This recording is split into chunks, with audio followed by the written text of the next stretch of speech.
everybody, my name is Tanya and this is going to be a video about my favourite books that I read in the year of 2016. So I've been looking through the books that I read in 2016 this morning, trying to pick out my favourites. I've settled on a list of 5. As with last year, it's really interesting. I've got a mix of things that I gave 5 stars and a list of things I gave 4 stars. There are some other things that I absolutely adored, but somehow these are the ones that I gravitated towards when talking about my favourites. So I'm not going to question that too much and just go with it. I read an even 100 things in 2016 and I've got 5 here as the top of the top apparently to show you. I haven't included rereads, these are just books that I read for the first time in 2016. So in 2016 I reread some absolute favourites of mine, so I reread finally The Lord of the Rings. Of course, if I was arm twisted I would call that my favourite book of all time, so of course it was a favourite for the year, but I'm not including it in this list. I also did a full reread of the Harry Potter series on audiobook this year, which was glorious, but I'm not including it on this list. So this is kind of, yeah, the top of what I read otherwise. It's apparently the year of really great classics. I've got a few classics on this list and one kind of modern classic. And just looking at them, I've realised that 4 out of the 5 were books I listened to on audiobook, so I find that really interesting as well. I'm not going to talk about these in any particular order, although I think I do have the cream of the, I could pick my top book for the year, so I might save that one to the end. But without further ado, let's just get into it. So the first book I've got to talk about here that makes my favourite books of 2016, as I said, is a classic, is an audiobook, is this one. It is David Copperfield by Charles Dickens. So there was something just about the experience of listening to this one that I absolutely adored. So 2016 was a year that I read quite a lot of Dickens. I'd read some in the past, but I did quite a number of buddy reads this year, mostly involving Alicia from Ex Libris, which has been fantastic. This one, though, I listened to on my own, which is not the reason it's my favourite, it just turned out to be my favourite. The audio version I listened to was narrated by the wonderful Simon Vance, which a number of the audiobooks by Dickens I've listened to have been, and I think he does a fantastic job. So David Copperfield is the story of David Copperfield. We start when David is a young boy and follow him through his growing up, and he's writing this as an older man looking back on his life. It is just a wonderful, sprawling epic. It's tragic and hilarious. There are horrible things that happen. There are wonderful things that happen. There are an amazing cast of supporting characters who I grew to love. Simon Vance does a wonderful job at giving them all their own individual voice. He's hilarious. There's such comic relief and there's such horrible tragedy and just people you want to punch, and all of the emotions that evoked in me were wonderful.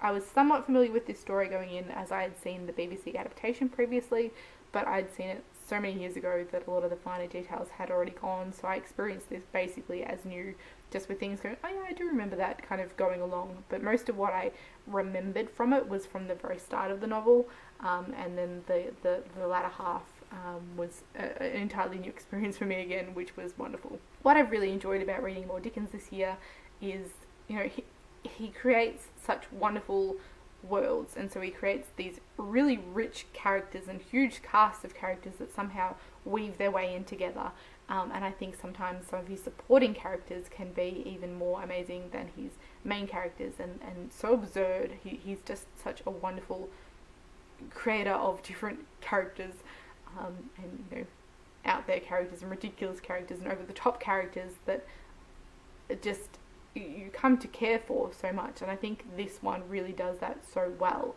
whereas I've had others that I've read by him this year which, you know, excel in one area and maybe not so much in the other, whereas I think this one was the real package and definitely the highlight of my Dickens for 2016. The next book I've got to talk about here is another classic, and that is this one. This is North and South by Elizabeth Gaskell. I listened to the audio version narrated by Juliet Stevenson, who is a fantastic narrator, and particularly a fantastic narrator for classics. I've listened to quite a few narrated by her now, and I would highly recommend her if you get a chance. As with Simon Vance, I think they do a fantastic job. This one, I don't know, there was something about this I loved so much. This one follows the story of Margaret Hale, who's a young woman who, with her family, has to move from the south to the industrial north, and a completely different lifestyle. Her father kind of experiences a crisis of faith and leaves the church, and they move up there, you know, where he thinks he can make a living for them, and so they're cast into very different circumstances than they're used to. Margaret has spent a lot of time with her cousins in London, and so she's used to society, and the rough industrial north feels very foreign to her, and, you know, very uncouth compared to what she's, used to. But as time goes by, her opinions may change. This one very much deals with the controversy of mills and mill ownership during that time and the resistance towards that. We are introduced to the character of John Thornton, who is a mill owner of that time, and seeing them clash against one another. For all that I've given the opinion that Margaret is, considering herself above the North, she's such a well-rounded character and such a realistic character. She's not like that at all. She's just true and real, and having to reassess what she's felt her entire life, or what her life has presented to her as class or whatever. And that journey and watching her is fantastic, and just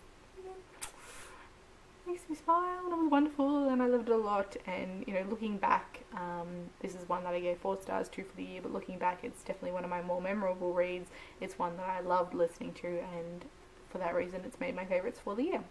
Next up, something a bit different. I've got the modern classic that I read, again another audiobook, and something that I have struggled all along to talk about. I've been asked to do a review of it. I don't know how to talk about this book, but I know that I loved it, and so it was definitely another one that I wanted to put on my favourites, even if I did only give it 4 stars for the year. And that is this one. This is The Master Margarita by Mikhail Bulgakov. I listened to the audio version of this, narrated by Julian Rein-Tut. I think he did a fantastic job. I think this book was excellent. I still don't even know how to describe it really, except for I was, swept up in this world. Maybe had no idea what was going on most of the time, but I loved the experience. And so, in essentials, this is the story of what happens when the devil comes to Moscow with his hangers-on, including the black cat Behemoth, and the effects that has on various people's lives, particularly the Master Margarita of the title. The Master is an author, and Margarita is his mistress, and how their lives are affected by the visit of the devil, and how they get swept up into that world, and what happens from there. It just was a lot of fun, a lot of satire, a lot of humour, a lot of ridiculousness. As I said, a lot of I'm not quite sure what's happening, but I'm loving the ride, and I would highly recommend this. I would highly recommend going an audio version. It really helped with the Russian pronunciation and just, sweeping you along. It was a hell of a ride, and I loved it. And then going back to classics, I've got this one, which is The Return of the Native by Thomas Hardy. This is something that I listened to fairly late in the year. I listened to the audio version narrated by the wonderful Alan Rickman, who I think did a fantastic job, and I think it's lovely and fitting that this has turned out to be on my 2016 favourites, because, just a lovely tribute to him. This one maybe surprised me when I was looking for, but I went, yep, this is one that's really stuck out to me from the year. It's such a dramatic and passionate, and the emotions in this one, I think, is something that make it stand out to me, and I would definitely recommend this. This one I read on the recommendation of Alicia from Max Libris. This one is a story of Eustacia Vi, who is a headstrong and tempestuous young woman living in an area that doesn't hold much for her, and she's seen as an outsider. And it's also the story of a young man named Clemmy O'Bright, who has come back from overseas and is kind of everything that Eustacia wants for her life. He's been living in Paris, she wants to escape, and he comes back to this small quiet place where he is to visit his family, and their paths cross. And there are many other characters and many other complications to that, and just the drama of it really swept me up in it, and I loved it from beginning to end. There's tragedy and misunderstanding and happiness and joy all rolled up into one, and again the characters in this one I really came to care for. I wasn't sure whether I was meant to care for some of them, but they're all such strong characters and such fully realised characters that I think it's a really interesting thing. And while there's a bit of a cast, there's this spotlight on, I guess, 5 main people, and what happens in their lives throughout the novel, and just it was so good, and I really enjoyed it. And again, I would highly recommend the audio version by Alan Rickman, because it was just perfection. And so now we come to what I think is possibly my favourite book for the year. It was a given. I knew it would be on my favourites as soon as I read it. It's another one that I really don't know how to talk about, so this is going to be interesting. But it's something that I immediately wanted to reread as soon as I put it down. I think I'd really love to just curl up with it right now. it's a world you can just get lost in, and I think that's fantastic. And it's the only book that I read that I've got in this stack here, and that is this one. This is Arcadia by Ian Pearce. I first heard about this one, I'm sure, as most of you, from Jen Campbell, who loved this, and I completely agree with everything she said about it. I think this is fantastic. So this is impossible to talk about, really. This is part kind of time travel, part spy novel, part romance, part everything rolled up into one. We're following multiple characters in multiple timelines, in multiple areas, and how they slowly become intertwined. There's just so many different things rolled up into one in this one, with kind of like literary Oxford and a bleak future, and it just worked so well for me. And at the time that I read it, and it was a world that you could get swept up in. It there's such rich description and so much going on, and you start off not really understanding, and as time goes on and things start to, you know, intertwine more closely, everything becomes clear, and the reveal, you know, and how it all comes together, I think is perfect.